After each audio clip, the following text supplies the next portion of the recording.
નમસ્કાર વિદ્યાર્થી મિત્રો, જીપીએસસી ઓનલાઈન યુટ્યુબની ચેનલ પર આપ સૌનું હાર્દિક સ્વાગત છે. મિત્રો, આપણે દરરોજ અલગ અલગ ટોપિકની ચર્ચા કરતા હોઈએ છીએ. આજે આપણે ખૂબ જ અગત્યના ટોપિક વિશે વાત કરવાના છીએ. અલગ અલગ જે મૂર્તિકલાઓ છે, જેમ કે ગાંધાર શૈલીની મૂર્તિકલાઓ, મથુરા શૈલીની મૂર્તિકલાઓ અને અમરાવતી શૈલીની મૂર્તિકલાઓ, તો એમની વચ્ચેનો ડિફરન્સ જોશું. સાથે એના જે બધા ટોપિક છે એ એક જ સ્લાઇડમાં કઈ રીતે યાદ રાખવા, તો એના વિશે આપણે બહુ બધી ચર્ચા કરવાના છીએ. કે તો મિત્રો, એની પહેલાં ધ્યાન રાખજો કે હાલમાં અત્યારે જેટલી પણ એક્ઝામિનેશન છે તો એમના બધા કોર્સ આપણી પાસે અવેલેબલ છે. ખાસ કરીને જો તમે જીપીએસસીની તૈયારી કરતા હોય તો ધ્યેય જીપીએસસી છે એ અવેલેબલ છે. બીજું, જો આવનારી પીએસઆઈ એએસઆઈની એક્ઝામિનેશન માટે તૈયારી કરતા હોય તો પીએસઆઈ એમનો કોર્સ અવેલેબલ છે. માત્ર જેમને ખાલી પીએસઆઈ લો એમની તૈયારી કરવી હોય તો એ કોર્સ પણ અવેલેબલ છે. સાથે આરએફઓની તૈયારી કરતા હોય તો એન્વાયરમેન્ટ પણ અવેલેબલ છે. કે આ સિવાય મિત્રો ખાસ ધ્યાન રાખજો કે અત્યારે મેગા ઓફર ચાલી રહી છે, અને આ મેગા ઓફર એટલે ધ્યાન રાખજો 50% ઓફ.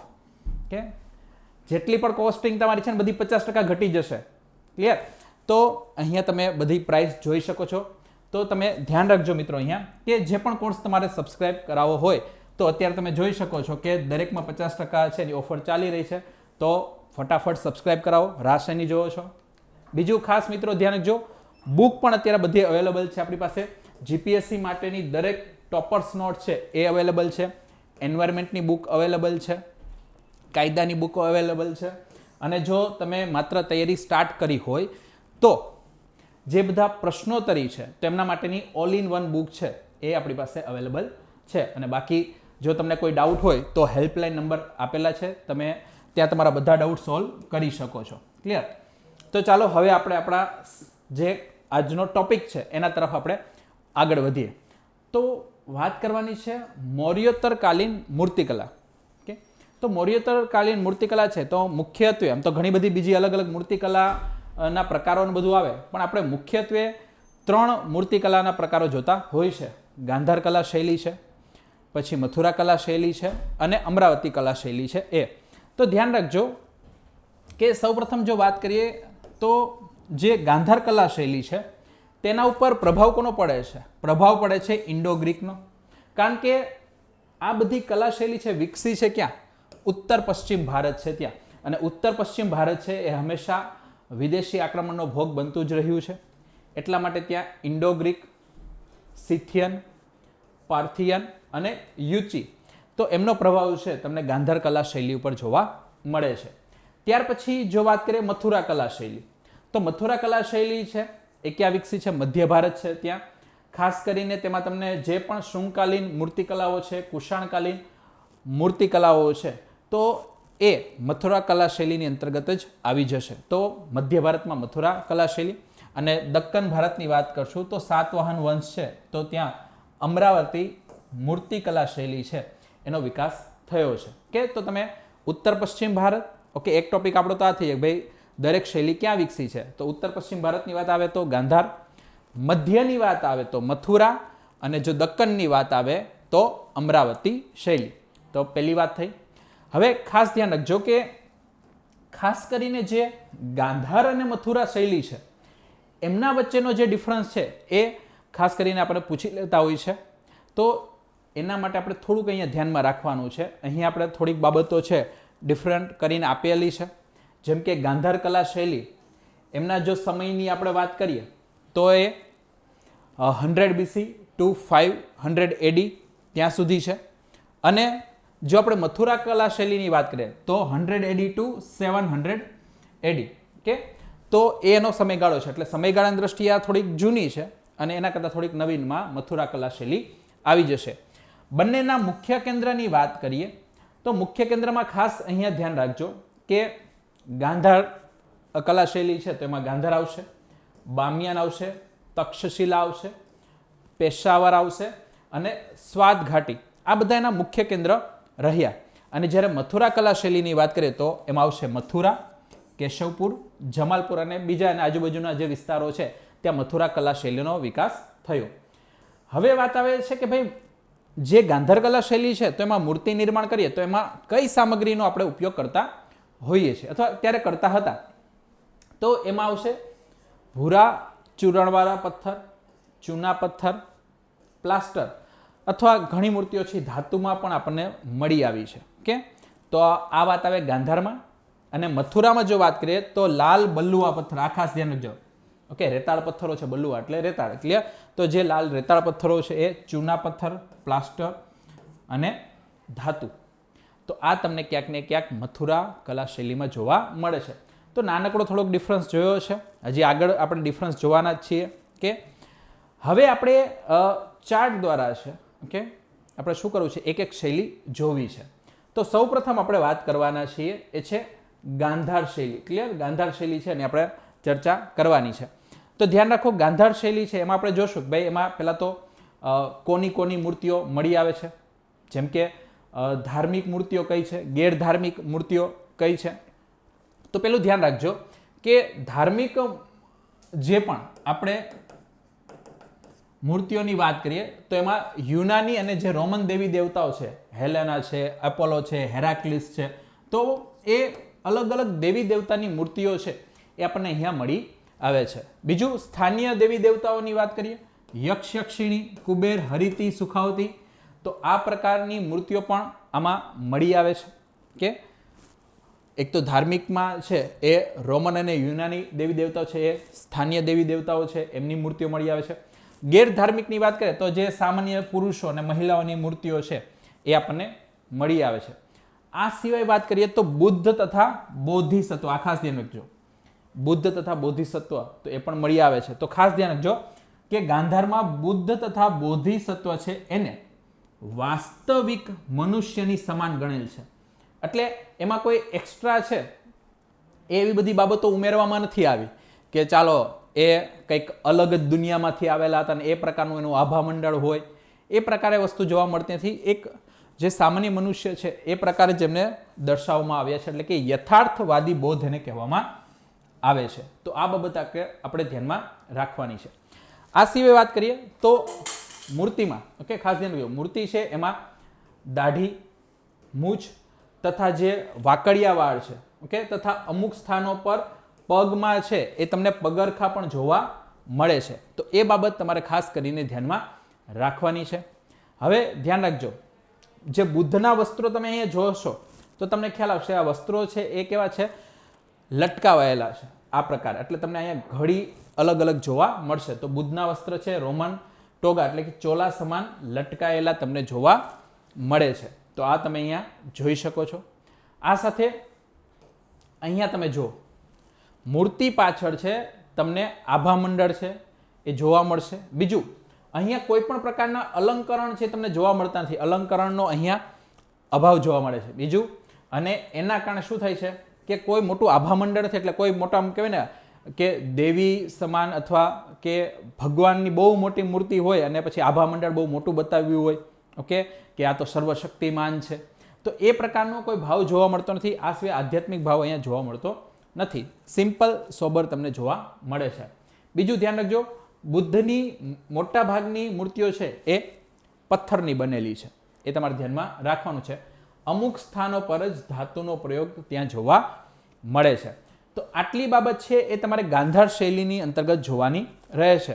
બીજા જે થોડાક ડિફરન્સ છે આપણે આગળ જોવાના છીએ. કે તો અહીંયા જેટલું સમાયું છે એટલા જ મુદ્દા લીધા છે, બાકી આપણે જે રિસર્ચ પેપર ચાલુ કરવા બેસે તો ઘણું બધું હજી અલગ નીકળે. ઓકે, તો જે જોનાર મિત્રો છે એ થોડીક આ સ્લાઇડની જે પણ મર્યાદા છે એ ધ્યાનમાં રાખીને જોજો. ઓકે, બાકી તમને એમ થશે કે ભાઈ આટલામાં જ બસ ગાંધાર શૈલી પતી ગઈ, તો કરવું હોય તો ઘણું બધું થાય. એમાં તો રિસર્ચ પેપર જેટલા બહાર પાડવા હોય એટલા પડે, પણ આપણા માટે આટલું ઇનફ છે. ક્લિયર? ત્યાર પછી આવે છે મથુરા શૈલી. તો મથુરા શૈલીમાં ખાસ ધ્યાન રાખજો કે અહીંયા પણ તમને અલગ અલગ ધાર્મિક, ગેરધાર્મિક બધી મૂર્તિઓને બધું જોવા મળે છે. જેમ કે ધાર્મિક મૂર્તિઓમાં વાત કરીએ તો હિન્દુ છે તેમાં શિવ, કાર્તિકેય, દુર્ગા, પાર્વતી એમની મૂર્તિઓ જોવા મળે. પછી જૈનમાં આદિનાથ, પાર્શ્વનાથ, મહાવીર. પછી બૌદ્ધની મૂર્તિઓ મળે છે. આ સિવાય દેવી દેવતાઓની યક્ષ, યક્ષિણી, હરિતી. તો આ બધાની જે ધાર્મિક મૂર્તિઓ છે, ઓકે, તો એ તમને આ કલા શૈલી અંતર્ગત જોવા મળે છે. ગેરધાર્મિકમાં સામાન્ય સ્ત્રી પુરુષો છે એમની મૂર્તિઓ મળી રહી છે. આ સિવાય જો આપણે વાત કરીએ તો શાસકીય પ્રતિમાઓ પણ મળે છે. જે રાજાઓ છે તો એમની પ્રતિમા પણ અહીંયા મથુરા કલાશૈલીમાં જોવા મળે છે. જેમ કે કુષાણ શાસકો દ્વારા છે એમના સમયમાં મૂર્તિ નિર્માણ થયું. બીજું કે અહીંયા તમને કનિષ્કની ધડવાળી જે મૂર્તિ છે એ તમને જોવા મળે છે. તો તમને અહીંયા શાસકીય પ્રતિમાઓ ખાસ કરીને જોવા મળશે. હવે અહીંયા ધ્યાન રાખજો કે અહીંયા જે બુદ્ધની મૂર્તિઓ છે, તમે અહીંયા જો આભા મંડળ કેટલું વધી ગયું. આગલી જે સ્લાઇડ છે કે એમાં તમે જો કે અહીંયા આભા મંડળ ઓછું હતું, પણ અહીંયા આભા મંડળ ખૂબ જ વધારે રાખવામાં આવ્યું છે. તો બુદ્ધની જે મૂર્તિઓ છે એના પર આધ્યાત્મિક આદર્શ વધારે જોવા મળે છે અને એટલા માટે એને આદર્શવાદી બુદ્ધ કહેવાય છે. પહેલામાં યથાર્થવાદી બુદ્ધ હતા, એટલે કે જે સામાન્ય માણસ હોય એ પ્રકારે, પણ અહીંયા એક આદર્શ તરીકે અહીંયા રાખવામાં આવ્યા છે, એટલે આદર્શવાદી બુદ્ધ તરીકે ઓળખવામાં આવે છે. અહીંયા ખાસ કરીને મૂર્તિમાં તમને દાઢી તથા મૂછ છે એ બધાનો અભાવ જોવા મળશે. એટલે ક્લીન છે, રાખેલ છે. Okay, part of job. બુદ્ધના માથાના વાળ છે એ વાકડિયા નથી, પરંતુ એક યોગી છે એમને મુજબ જટાવેશમાં દર્શાવેલ છે. આ જટાવેશ છે એ પ્રકારે અહીંયા દર્શાવેલા છે. વાકડિયા વાળ છે ગાંધાર શૈલીમાં એમાં જોવા મળતા એ પ્રકારે અહીંયા નથી. બીજું, બુદ્ધના વસ્ત્ર અહીંયા લટકતા જોવા મળતી, જે ક્રીઝ પડેલી આગળ જોવા મળતી હતી એવું તમને અહીંયા જોવા મળશે નહીં. પણ કેવા છે એની સાથે ફિટિંગ વાળા, આમ કહેવાય ને કે રેમન્ડના કપડાં આમ સરખી રીતે સીવડાવીને પહેર્યા હોય કે તેવા ફિટિંગ વાળા તમને એ કપડાં જોવા મળે છે. ત્યાર પછી બુદ્ધની મૂર્તિનું પાછળનું જે આભા મંડળ છે એ દૈવીય પ્રભાવની સાથે છે. તમે જો કેવડું મોટું આભા મંડળ છે, એમાં અલંકરણ પણ કરેલ છે. તો અલંકરણ તમને જોવા મળે છે અને આના કારણે છે એક કહેવાય ને કે ખૂબ વિશાળ વ્યક્તિત્વ અથવા ભગવાનને તમે જોઈ રહ્યા હો એવો તમને ભાવ ત્યાં લાગુ પડે અથવા જાગી જાય. ઓકે, તો એને કહેવાય આધ્યાત્મિક ભાવ અહીંયા જોવા મળે છે. પહેલામાં એવી વસ્તુ જોવા નથી મળતી, અહીંયા એ તમને જોવા મળે છે. અહીંયા મૂર્તિ શામાંથી બનાવેલી છે? તો લાલ બલુઆ પથ્થર, બલુઆ એટલે રેતાળ પથ્થરો છે, એમાંથી ચૂના પથ્થર, પ્લાસ્ટર અને ધાતુ છે એમાંથી બનેલ છે. તો આ બધા ફેક્ટ્સ તમારે યાદ રાખવાના છે. મથુરા શૈલી છે એમાં. તો આપણે ગાંધાર શૈલીની મિત્રો વાત કરી, મથુરા શૈલીની વાત કરી. હવે એના જે થોડાક જે બેઝિક ડિફરન્સ છે એમની આપણે ચર્ચા કરી લઈએ. ઓકે, તો ધ્યાન રાખો, થોડીક અન્ય બાબતો જોઈ લે. ગાંધાર શૈલી છે એમાં અંગની સુંદરતા તથા જે ભૌતિક સૌંદર્ય છે એને વધારે તથા સૂક્ષ્મ મહત્વ આપેલ છે. એટલે બહુ એમાં નાની નાની ઝીણી ઝીણી બાબતો છે એમાં ધ્યાન રાખવામાં આવેલ છે. જ્યારે મથુરા શૈલીમાં આવી બધી સૂક્ષ્મતાનો તમને અભાવ જોવા મળે છે. તો આ એક બેઝિક ડિફરન્સ ધ્યાનમાં રાખવાનો છે. બીજું, ગાંધાર શૈલીમાં જે નિર્મિત બુદ્ધની મૂર્તિ છે એમની સુંદર કેશની રૂપરેખાથી અલંકરણ કરેલ છે. ઓકે, જે ગ્રીકના રાજકુમાર સમાન સૂક્ષ્મ વસ્ત્રોથી સજ્જિત છે. એટલે જે ગ્રીકના રાજકુમાર હોય એમને કહેવાય ને એમની કેશવાળી હોય, એમને સુંદર વસ્ત્રોથી સજ્જ થયેલા હોય, તો એ પ્રકારની રૂપરેખા છે એ તમને ગાંધાર શૈલીમાં જોવા મળે છે. અને જ્યારે મથુરા શૈલીમાં નિર્મિત બુદ્ધની મૂર્તિનું માથું છે એ માની લો કે સાવ એક કે ને પીગળેલા એક સંન્યાસી અથવા સાવ છે કે મૂર્તિ પીગળી ગઈ, સાવ કહેવાય ને કે ફ્લેટ બોડી દેખાતું હોય કે કોઈ પ્રકારના અલંકરણ નહીં, બહુ સાદામાં સાદી મૂર્તિ હોય, એ પ્રકારે તમને અહીંયા જોવા મળે છે. બીજું, અમુક સ્થાને મૂર્તિમાં વસ્ત્રોનો અભાવ પણ અહીંયા જોવા મળે છે. તો એ બાબત ધ્યાનમાં રાખવાની છે. બીજું, ગાંધારમાં બુદ્ધની ઊભી તથા બેઠેલી બંને પ્રકારની મૂર્તિ છે એ વિભિન્ન મુદ્રામાં જોવા મળે છે અથવા બનેલી છે. કે હવે બીજું ખાસ ધ્યાન રાખજો કે અહીંયા જ્યારે મૂર્તિકલા તમે ભણતા હોય તો એકવાર બુદ્ધ છે તો એ ઘણી અલગ અલગ મુદ્રાઓ છે એમાં બેસેલા તમને જોવા મળે છે. તો બહુ રેર કેસમાં છે યુપીએસસી લેવલે ને ત્યાં છે એ જે મુદ્રામાં બેઠા છે તો એ અલગ અલગ મુદ્રાના પ્રકાર પૂછી લે અથવા એ મુદ્રા જે છે તો એનો અર્થ શું નીકળે છે એ પણ ઘણીવાર પૂછી લેતા હોય છે.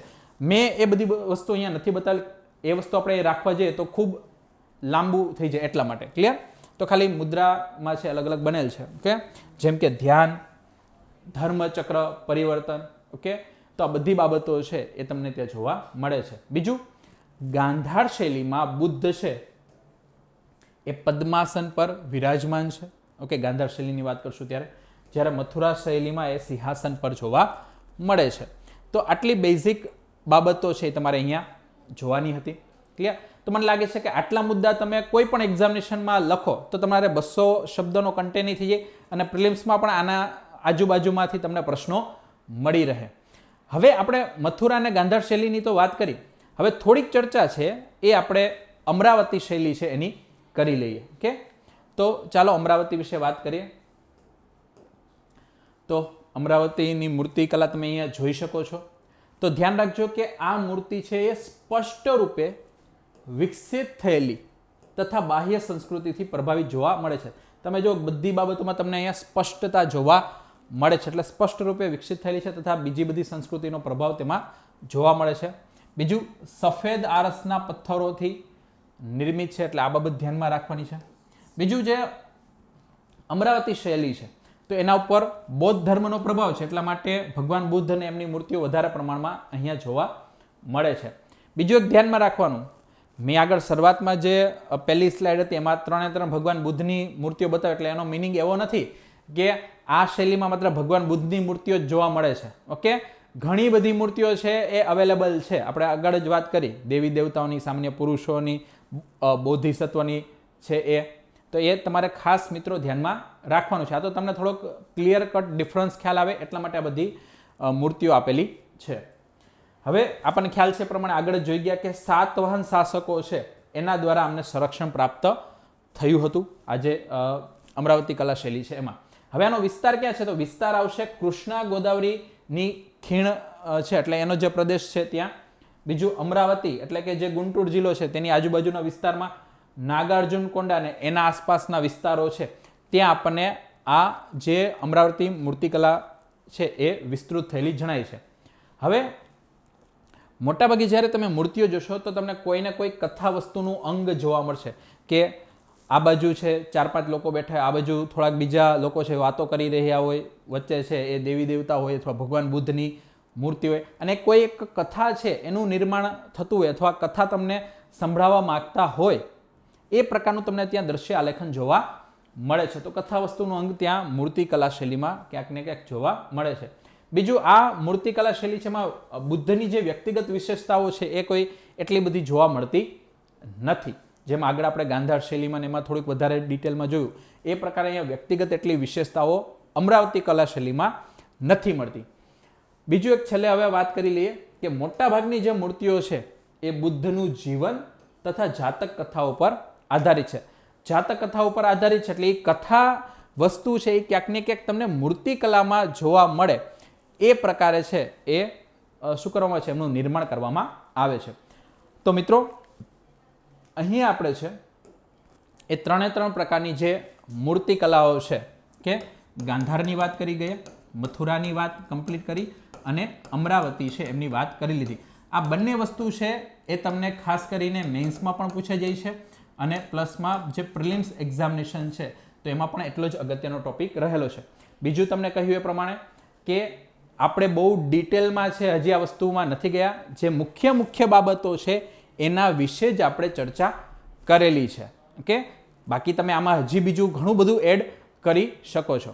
તો મિત્રો આ સાથે આજનો જે સેશન છે આપણે સમાપ્ત કરીએ. મળીએ નેક્સ્ટ સેશનમાં. ત્યાં સુધી જય હિન્દ, જય ભારત.